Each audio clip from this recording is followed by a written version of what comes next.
All right, ladies and gents, we recently talked about singular possessive nouns, and now we're going to talk about plural possessive nouns. They are way trickier. So go ahead and write your name at the top. So a plural possessive noun shows ownership by more than one person or thing. So singular was one person or thing. Plural possessive nouns show ownership by more than one person or thing. When a plural noun ends with an S, add only an apostrophe to make it possessive. So I will give you an example of that. I have a friend named Kristen Driggs, and her last name, she taught 5th grade at my old school. So her last name looked like this. And if I wanted to show ownership, I would have put an apostrophe at the end, right? If I wanted to say Mrs. Driggs's. So we put an apostrophe at the end because, and this actually isn't even plural, but we put it at the end because it ends in an S, right? When a plural noun does not end in an S, add an apostrophe and an S. So here's a good example showing the plural. The dragon's caves. So because there's more than one dragon, we're putting it on the end right here. And then men is plural, we're putting apostrophe S. Okay?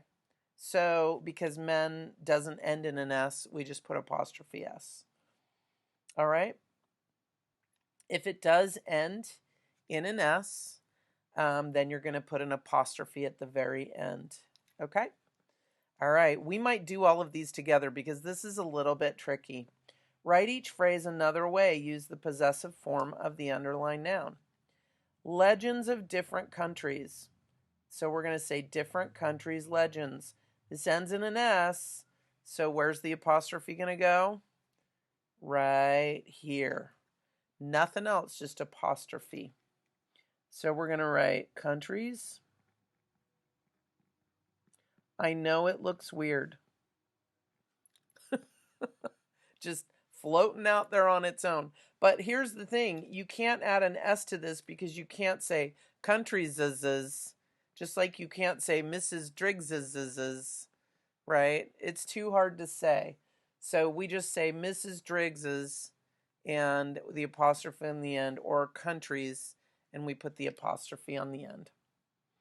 The long necks of the sea serpents. Well, the serpents are ending right here with an S, so we're going to put the apostrophe at the end. The serpents. Long necks. Okay, let's look at number 3. The footprints of the children.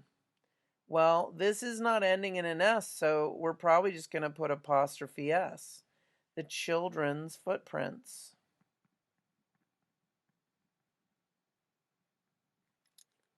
That looks good to me. Okay, number 4, the huge wings of the dragons.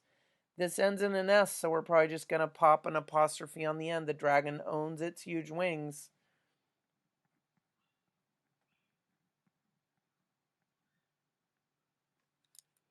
Okay, looking good. You want to do the last 2 on your own?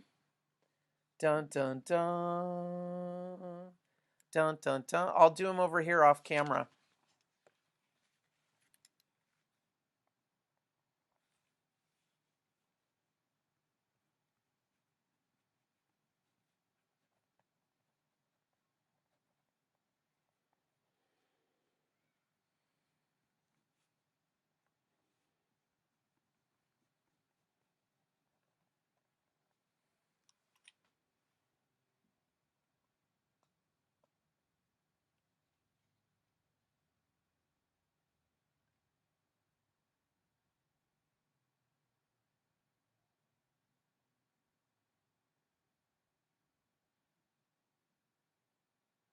Okay, let's double check and see if you got them correct.